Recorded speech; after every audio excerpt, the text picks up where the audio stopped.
आप देख रहे हैं पाकिस्तानी खबरों, तज्जियों, तबसरों और अंदरूनी कहानियों पर मुश्तमिल शो इरफान हाशमी और इब्राहिम राजा के साथ दो टोक। बिस्मिल्लाहिर्रहमानिर्रहीम। अस्सलाम वालेकुम नाज़रीन, मैं हूं इरफान हाशमी और आपको प्रोग्राम दो टोक में खुशामदीद कहता हूं। और हमारे साथ मौजूद हैं इब्राहिम राजा साहब। राजा साहब अस्सलाम वालेकुम। वालेकुम अस्सलाम।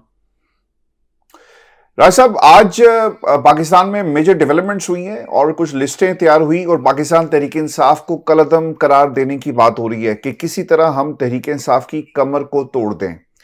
माजी के बयानात क्या रहे हुकूमत के, वो भी हम अपने सुनने वालों के साथ शेयर करेंगे। लेकिन प्रोग्राम आगे बढ़ाने से पहले मेरी तमाम सुनने वालों से दरख्वास्त है कि आप जाकर दो टोक को ज़रूर सब्सक्राइब करें।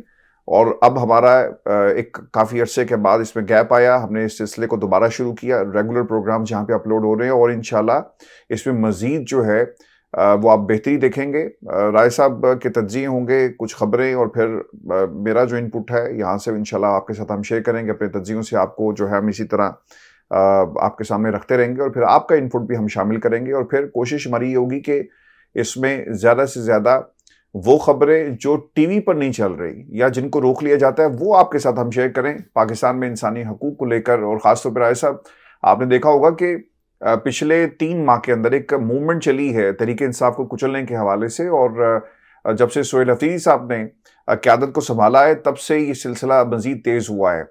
इलेक्शन कमीशन के हवाले से राय साहब एक खबर, और फिर आपकी तरफ हम जाएंगे क्योंकि आपके पास भी एक बहुत बड़ी एक्सक्लूसिव ब्रेकिंग न्यूज़ है, वो भी मैं आपसे जानूंगा, सुनने वालों के साथ हम शेयर करेंगे। लेकिन उसका बैकग्राउंडर क्या है ये हम बता दें कि इलेक्शन कमीशन ने सोहेल अफरीदी को राय साहब तलब कर लिया है और वो कहते हैं कि ये जो ज़ाब्ता अखलाक की खिलाफ वर्जी की है इस पर हम कार्रवाई करेंगे और नोटिस हो गए। दूसरी तरफ हुकूमत का एक वजीर जाता है, दूसरा आता है, दूसरा जाता है, तीसरा आता है, तीसरा जाता है, चौथा आता है, और वो तहरीक इंसाफ के खिलाफ प्रेस कॉन्फ्रेंस की जा रही है।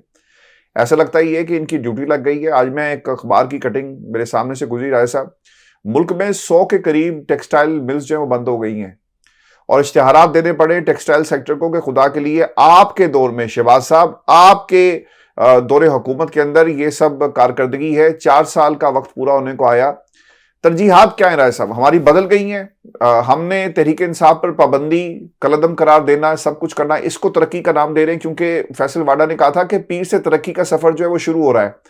तो सर, तरक्की नजर आ रही है आपको जहां पे आप बैठे हैं वहां से पाकिस्तान के अंदर? और शायद इतनी तेजी से तरक्की हो रही है, मैं तो कल से दोस्तों को कह रहा हूं कि सीट बेल्ट बांध लें क्योंकि तरक्की बहुत तेजी से होने वाली है पाकिस्तान में। हाशमी साहब तरक्की पर आते हैं, लेकिन पहले एक इनसाइड स्टोरी जो है, जो कि तहरीक इंसाफ को कलअदम करने के लिए एक नया जो मूव किया गया है, लेकिन इस मूव के दरमियान में 3 ताकतवर जो सफ़ीर हैं, 3 आलमी इन्फ्लुएंस रखने वाले ऐसे सफ़ीर, ऐसे मुल्कों के सफ़ीर कि जिन मुल्कों के साथ पाकिस्तान के अगर ताल्लुकात ख़राब होते हैं या उसमें दरार आती है तो पाकिस्तान की जो पहली मरील सी एक मईशत है जिसको बिल्कुल मुर्दा कर दिया इस हुकूमत ने, वो मईशत मुकम्मल तौर पर तबाह हो जाएगी। क्योंकि हमारे ज़राए ने इस बात की तस्दीक की है कि DGISPR की जो प्रेस कॉन्फ्रेंस हुई है, ये ज़रूरी नहीं है कि DGISPR की प्रेस कॉन्फ्रेंस से पहले बैकग्राउंड में ये सब कुछ कनेक्टेड हो, लेकिन मैं एज अ रेफरेंस डेट बता रहा हूँ कि DGISPR की प्रेस कॉन्फ्रेंस से गालबन कोई 16-17 दिन पहले 3 मीटिंग्स हुई हैं और एक ही हफ्ते के दौरान ये 3 मीटिंग्स हुई हैं। और इसमें जो आला हुकूमती शख्सियात और एक इदारे की एक अहम शख्सियत, और यहाँ मेरी एक अहम इदारे की शख्सियत से मुराद ये नहीं है कि आर्मी की शख्सियत, एक और अहम इदारे की एक अहम शख्सियत और कुछ और शख्सियात जिनके लिए आप ये कह सकते हैं, इस तरह के अल्फाज इस्तेमाल किए जाते हैं कि हसास इदारे के कुछ शख्सियात जो हैं वो शरीक थी। और ये पूरा इसके ऊपर एक लीगल वर्क मुकम्मल किया गया जो कि असल में इलीगल वर्क है, यानी ये उसके अंदर इलीगल वर्क लीगल तरीके से मुकम्मल किया गया जी।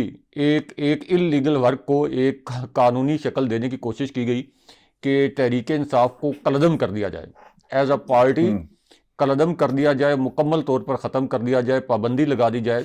यानी जैसे दहशतगर्द तंजीमों पर पाबंदी लगती है और उसकी वजूहात फिर घड़ी जाती हैं। सियासी तंजीमों को जब दहशतगर्द तंजीम करार दिया जाए तो उसकी वजूहात घड़ी जाती हैं। दहशतगर्द तंजीमों पर तो ज़ाहिर है कि पाबंदी लगनी चाहिए और रियासत पाकिस्तान ने बिल्कुल ठीक पाबंदियाँ लगाई हैं दहशतगर्द तंजीमों पर, इंतहा पसंद तंजीमों पर। तो अब ये जो मीटिंग हुई है जिसमें एक ऐसे वज़ीर जिनको ये दावा है कि वो कानून पर बड़ी दस्तरस रखते हैं, उन्होंने अपने जो गुजारिशात हैं वो नोट करवाईं और उसके बाद ये जो पूरा मंसूबा था ये हतमी शक्ल अख्तियार कर रहा था। लेकिन होता ये है कि 3 जो ताकतवर ममालिक हैं यूरोप के, यूरोपीय यूनियन के, इनके सफ़ीर जो हैं वो इस पूरे मामले के दरमियान में एक रुकावट बन गए। वो कैसे, वो मैं एक्सप्लेन करता हूँ। वो इस तरह हाशमी साहब कि कोई भी जो दारुल हुकूमत होता है वहाँ जो इंटरनेशनल कम्युनिटी बैठी होती है उनका अपना एक लोकल और गैर आप कह लें कि एक मौसर लेकिन किसी मुल्क की सलामती से पर उससे जद नहीं आती, लेकिन वो अपना एक इंटेलिजेंस का नेटवर्क चलाते हैं। तो इसी तरह ये जो मुख्तलिफ सफ़ीर होते हैं ये मुख्तलिफ हुकूमती नुमाइंदों से, सहाफ़ियों से और इसी तरह फ़ौज के नुमाइंदों से या मुख्तलिफ इदारों के नुमाइंदों से भी मिलते रहते हैं। तो ये पल्स इकट्ठी करते हैं और फिर अपने अपने दारुल हुकूमतों में ये रिपोर्ट भेजते हैं, केबल्स भेजते हैं कि इस मुल्क के इस वक्त सियासी हालात क्या हैं, माशी हालात क्या हैं और इस वक्त ग्राउंड पे क्या हो रहा है जमहूरियत के हवाले से, इंसानी हकूक़ के हवाले से और सियासी हकूक़ के हवाले से भी। तो जब इन 3 सफ़ीरों को पता चला है जो यूरोपीय यूनियन के बहुत अहम ममालिक के सफ़ीर हैं कि तहरीक इंसाफ को मुकम्मल तौर पर कलअदम करने के लिए ये मूव किया जा रहा है और बिल्कुल आखिरी मरहले में है, तो उन्होंने फिर ये कन्वे किया है कि चूँकि यूरोपीय यूनियन के साथ हमारे माशी ताल्लुकात जो हैं ये बहुत अहमियत के हामिल हैं। हमारी जो एक्सपोर्ट्स हैं ख़ास तौर पर टेक्सटाइल की, इस हवाले से तो आप ये कह लें कि अगर यूरोपीय यूनियन से किया गया हमारा माहिदा उस पर कुछ जद आती है तो हमारी मईशत की रही सही कमर भी टूट जाएगी। तो उन्होंने ये कहा है, इनको कन्वे किया है कि अगर तहरीक इंसाफ को कलअदम किया गया तो हम जो हैं उसके बाद कोई ऐसी एडवोकेसी नहीं कर पाएंगे, कोई ऐसी वकालत नहीं कर पाएंगे कि पाकिस्तान और यूरोपीय यूनियन के दरमियान ये जो एक मईशत के हवाले से माहिदा है ये कायम रह सके या इस पर कोई असर ना आए। फिर ये भी कन्वे किया गया कि पाकिस्तान के अंदर किसी पार्टी का नाम लिए बगैर कि पाकिस्तान के अंदर इस वक्त एक ऐसी सिचुएशन नज़र आ रही है कि जिस किस्म की सिचुएशन जिसमें कुछ मुल्कों को कोट किया गया, जिसमें शुमाली कोरिया को भी कोट किया गया, कि जिसमें एक ही पार्टी को तमाम फैसिलिटीज़ दी जा रही हैं, यानी पूरा निज़ाम एक ही पार्टी के साथ ताउन कर रहा है और ज़ाहिर है कि वो पार्टी कौन सी है, नून लीग, उसके साथ ये ताउन किया जा रहा है और एक पार्टी को मुकम्मल तौर पर साइड लाइन पर लगा दिया गया और अगर इस पार्टी को अब कलअदम किया गया तो यूरोपीय यूनियन की इसके ऊपर रिपोर्ट आ जाएगी, यूरोपीय यूनियन की इस पर स्टेटमेंट आ जाएगी, बाकायदा स्टेटमेंट आ जाएगी और जो यूरोपीय यूनियन का डिफेक्टो कैपिटल है ब्रसल्स में, तो इशारों के नारे में आप समझ जाएं कि यूरोपियन पार्लियामेंट भी जो ब्रसल्स में है, बेल्जियम के कैपिटल में, तो यूरोपीय यूनियन का जो डिफेक्टो कैपिटल है वो भी ब्रसल्स में। तो अगर यूरोपियन पार्लियामेंट के अंदर कोई करारदाद आ जाए, ज़ाहिर है कोई भी नहीं चाहेगा कि पाकिस्तान की मईशत पर जद पड़े, ये मुश्किल हो जा रही थी पाकिस्तान के लिए जी। तो उसके बाद ये मूव रुका है। ये जो अब आपको नजर आ रहा है ना, ये जो अचानक आपको बाज़ गश सुनाई दी है -1, ये जो आपने बताया कि इलेक्शन कमीशन ने सेल आफरीदी के खिलाफ एक्शन के लिए कार्रवाई शुरू कर दी है, ये सारे आप और सर्टिफिकेट भी रोक लिया है सर, सर्टिफिकेट भी उन्होंने कहा है हम नहीं जारी करते जी। पीटीआई का जो सर्टिफिकेट है ना, बतौर उन्होंने कहा कि हमने नहीं जारी करना और अब आपकी कोई जमात की कोई हैसियत नहीं है। हाँ, उधर उस पर भी आते हैं। तो ये सारे डॉट्स कनेक्ट कर लें तो आपको पता चल जाएगा कि जिन 3 मीटिंग्स का हमने जिक्र किया और फिर किस तरीके से, यानी यूरोपीय यूनियन की एक पहली रिपोर्ट मौजूद है जो फरवरी 2024 का इलेक्शन है और उसके ऊपर फिर एक तनकीद का भी सामना करना पड़ा। कुछ आज़ाद जो इदारे हैं जो इलेक्शन को मॉनिटर कर रहे थे उन्होंने अपनी रिपोर्ट्स दबाई रखी, लेकिन इस मरतबा हालात इस हद तक पहुंच गए कि उनको ये कहना पड़ गया, कन्वे करना पड़ गया कि इससे हमारा माशी माहिदा जो है ये खतरे में पड़ जाएगा। अब जो ये कह रहे हैं कि पीटीआई को हम रजिस्टर्ड जमात नहीं मानेंगे, ये जो चीफ इलेक्शन कमिश्नर और इलेक्शन कमीशन जो इनके कारिंदे बन के, हाशमी साहब, तहरीक इंसाफ को तो इन्होंने इलेक्शन में भी एक रजिस्टर्ड जमात नहीं माना था। तहरीक इंसाफ के पास इंतखाबी निशान भी नहीं था, और तहरीक इंसाफ को इन्होंने किसी बाय इलेक्शन के अंदर भी एक रजिस्टर्ड जमात नहीं माना। लेकिन क्या हुआ, तहरीक इंसाफ क्या है? तहरीक इंसाफ तो इमरान खान साहब है। तो एक इंसान को कैसे कलअदम कर सकते हैं? एक लीडर जिसके पीछे 85% से ज्यादा आवाम खड़े हैं, उस लीडर को कैसे आप कलअदम करेंगे? आप क्या 25 करोड़ लोगों के जो दिल हैं उनसे किसी लीडर का, चाहे वो कोई भी लीडर हो जो इतना पॉपुलर हो, तो उनके दिलों से किसी का नाम खुरच सकते हैं? कभी भी नहीं हो सकता। तो इसलिए ये जो मूव है कि जी हम इसको रजिस्टर्ड पार्टी नहीं मानेंगे और हम इसको बिल्कुल यानी इलेक्शन कमीशन की रजिस्टर्ड पार्टीज में से इसका नाम हज़फ कर देंगे, तो ये मूव किसी काम के नहीं आएंगे। ये तो 2024 के इलेक्शन में काम नहीं आए। अब तो इमरान खान साहब जिस तरीके से 2.25 साल से ज़्यादा अरसे से जेल में हैं, तो अब तो मज़ीद हमदर्दी की लहर जो है वो इमरान खान साहब के साथ है, उनकी मकबूलियत पहले से भी ज़्यादा है। इसलिए ये chief election commissioner Sikandar Sultan Raja, justice फायज ईसा की बाकियात, हाई कोर्ट में जिस तरह के जजेस सामने लाए गए हैं, और ख़ुद हाई कोर्ट्स को कवर करने वाले रिपोर्टर जैसे इन जजेस के मुतल्लिक बताते हैं कि ये कहाँ कहाँ से लाए गए, इनका क्या बैकग्राउंड है, तो उनके खुद अपने फैसले बोल रहे हैं हाशमी साहब कि वो किन इदारों के ज़ेर असर हैं।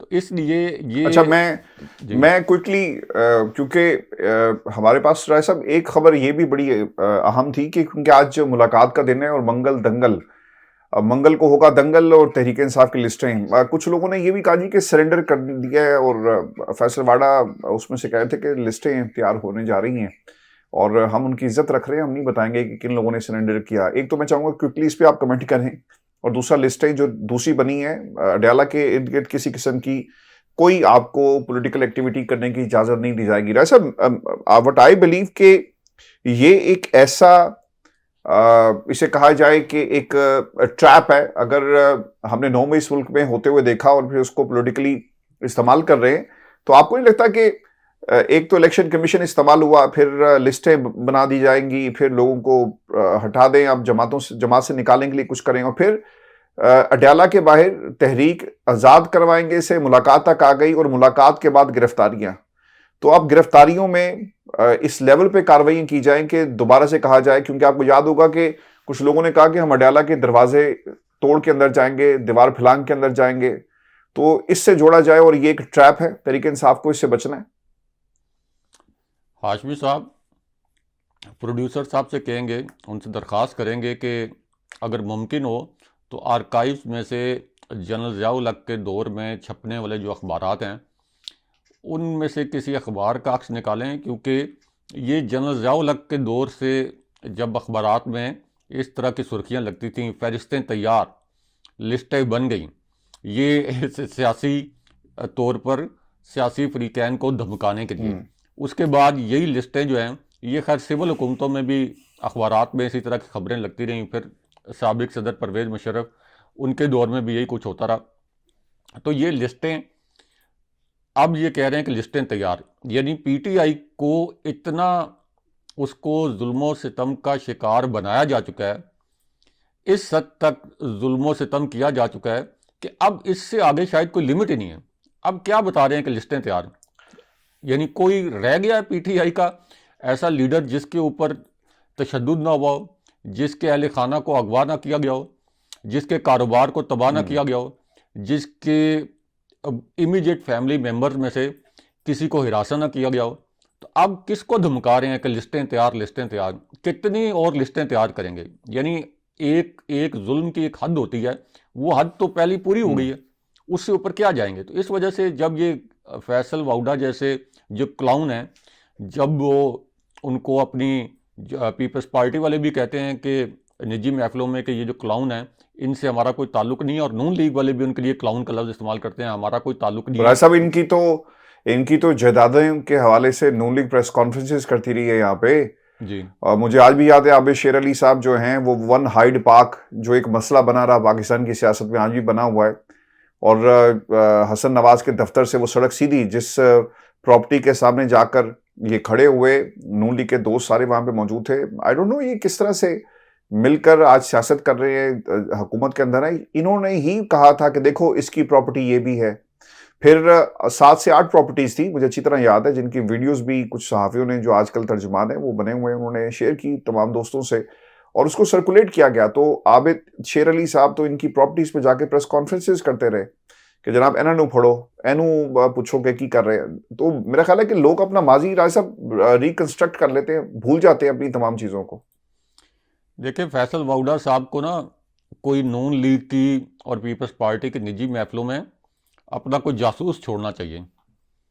कोई अपना जासूस छोड़ें और ये फिर पता लगाएं कि इनके मुतल्लिक वो क्या अल्फाज इस्तेमाल करते हैं और उनको कितना गुस्सा है कि इनको ज़बरदस्ती सेनेटर बनवा के एक सेनेट की सीट जो है वो ज़बरदस्ती चली गई ना इनके पास से, तो वो क्या अल्फाज इस्तेमाल करते हैं इनके लिए।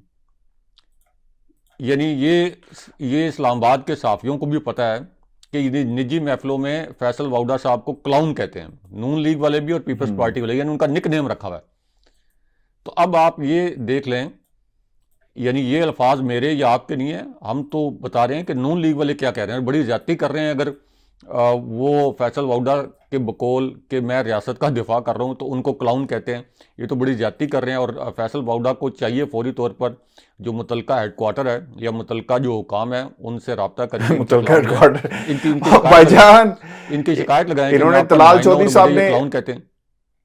आपको मैं एक बात बताऊं, नहीं उन्होंने नून लीग ने तो कहा जी कि हमारे सेनेटर हैं, हम उनकी इससे तजलील नहीं चाहेंगे, टीवी पे बैठे हुए एक साहब ने कहा। लेकिन प्रॉब्लम ये है कि पीपल्स पार्टी भी इनको नहीं मानती, और जब पीपल्स पार्टी ने इनको बतौर सेनेटर ऐवान में भेजा था तो बहुत सारे लोगों ने, चांडियो साहब ने कहा था कि यार ये अब हमारा मकाम आ गया, और अफसोस का मकाम है कि हम आज सियासत के अंदर एक ऐसे शख्स को अपने प्लेटफॉर्म से सेनेटर बना रहे। तो जहाँ तक ताल्लुक है इनका पाकिस्तान पीपल्स पार्टी का, तो वो बड़ा वाज़ेह अपना मौक़िफ़ इस हवाले से दे चुके हैं।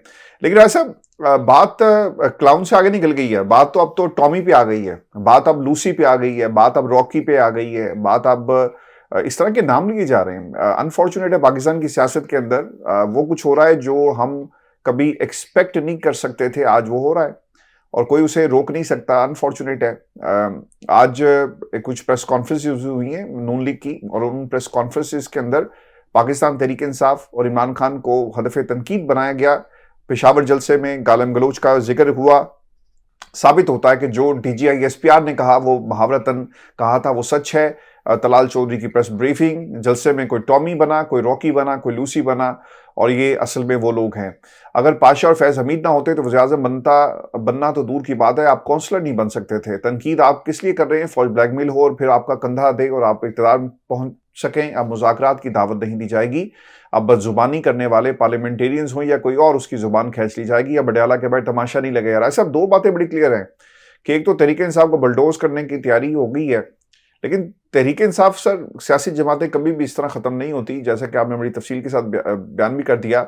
लेकिन आपको क्या लगता है, ये जो पीपल्स पार्टी गवर्नर राज की बात कर रही थी कि हम गवर्नर राज लगा सकते हैं, इसमें आसान होगा? चूंकि ज्योग्राफी इस इलाके की बड़ी इंपॉर्टेंट है। ज्योग्राफी को कोई समझता नहीं है, पॉलिटिकल हालात को नहीं समझता, अमन व अमान की सूरत हाल को शायद लोग समझना नहीं चाहते। राय सर देखें, एक बस क्विकली मैं इस पर कमेंट कर दूं जो लिस्टों वाला था, क्योंकि असल बात तो रह गई थी। तो इमरान खान साहब, शाह महमूद कुरैशी, महमूदुर रशीद, उसके बाद जो दूसरे, तीसरे, चौथे, पाँचवें, छठे दर्जे की क़यादत है, यानी हर जो पार्टी के अंदर होती है, वो तो पहली जेलों के अंदर है। यास्मीन राशिद साहिबा भी जेल के अंदर है, और जो बाकी बाहर भी हैं उनके ऊपर भी हर वक्त तलवार लटक रही है। यानी जिनको 2-2 साल बाद जमानतें मिली हैं उनके खिलाफ भी मुकदमे खुले हुए हैं। वो भी बेचारे कभी एक अदालत में पेशियां भुगत रहे हैं, कभी दूसरी अदालत में पेशियां भुगत रहे हैं। तो और कौन सी लिस्टें तैयार करवानी हैं? दूसरा, वो भी एक बड़ा फनी कमेंट था कि पीर के दिन से तरक्की शुरू हो जाएगी। तो जिस वक्त हमारा ये रिकॉर्ड हो रहा है प्रोग्राम, तो ये मंगल का दिन आ गया है। तो हमारे व्यूअर्स जरा बताएं कि पीर के दिन कौन सी तरक्की शुरू हुई है। और इसका मतलब ये है कि फैसल वाउडा घर से दरवाजे खोल के देखें, तरक्की शायद पिछले 3 साल में कुछ नहीं हुआ, अब पीर से तरक्की हाँ। शुरू होगी। पिछले 3 साल इस कौम के ज़ाया हो गए, इसका मतलब। अब आ जाएं गवर्नर राज की जानिब। पहले तो आप ये देखें कि केपी के जो गवर्नर हैं वो कौन हैं। केपी के गवर्नर एक ऐसी शख्सियत हैं जो कि पिछले दोनों इलेक्शन में तहरीक इंसाफ से हार चुके हैं, दोनों मरतबा, और कोई छोटी मोटी लीड से नहीं आ रहे, एक लंबी चौड़ी लीड से आ रहे हैं। तो जो शख्सियत अपनी नशिस्त नहीं जीत सकी, उनको खैर पीपल्स पार्टी को इनाम के तौर पर या बारगेनिंग के तौर पर उनको गवर्नर बनाया गया। लेकिन हाशमी साहब, ये केपी सूबा जो है, ये चूँकि इसमें साबिक फाटा भी जम है, दहशतगर्दी का भी शिकार है, लोगों में गम और गुस्सा भी बाकी जो मुल्क के इलाके हैं वहाँ से ज़्यादा है, क्योंकि वहाँ पे केपी की हुकूमत है। और हमें ये पता है कि पिछली मरतबा भी केपी में पीटीआई की हुकूमत थी और इस मरतबा भी पीटीआई की हुकूमत है, जो एक बहुत मैसिव लेवल का धांधला हुआ, उसके बावजूद लोगों ने वहाँ पे ये इंश्योर किया कि पीटीआई हुकूमत बनाए। और ये जो मूव करना था इन्होंने सहेल आफरीदी को वज़ीर आला बनने से रोकने के लिए, वो भी इसी वजह से इन्होंने नहीं रोका कि इनको पल्स का पता था कि पब्लिक की पल्स क्या है।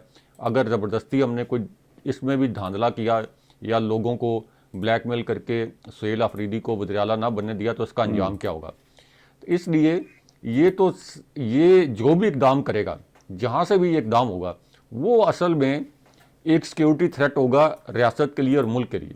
इस तरह के इकदाम जो हैं जिनसे आवाम में रियासत के लिए बददिली फैलना शुरू हो जाए, मनफी जज्बात पैदा होना शुरू हो जाए, वो असल में उस तरह के इकदाम को कहा जाता है कि ये सिक्योरिटी थ्रेट पर मबनी इकदाम हैं। तो इसलिए अव्वल तो ये इकदाम करेगी नहीं, इतनी जरूरत नहीं करेंगे, और अगर कभी ये किया भी तो इतने बुरे तरीके से ये बैकफायर करेगा कि ये पिछली जितनी ज़्यादतियाँ हुई हैं पिछले इलेक्शन से पहले भी और उसके बाद ऑनवर्ड भी, तो ऐसा ना हो कि इनको लेने के देने पड़ जाएं और फिर डी चौक में एक ऐसा सीन क्रिएट हो जाए जो कि इनके लिए जिसको कंट्रोल करना नामुमकिन हो जाए।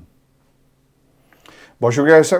व्यूअर्स, ये हमारी आज की नशिस्त थी। अपने कमेंट ज़रूर भेजिएगा और प्रोग्राम के हवाले से आप जो सवालात आपके हैं वो भी आप ज़रूर हमारे साथ शेयर कर सकते हैं। हम उसे अपने अगले प्रोग्राम में ज़रूर शामिल करेंगे। मुझे और इब्राहिम राजा साहब को इजाज़त दीजिए। अल्लाह ने के बाद। अल्लाह ने के बाद।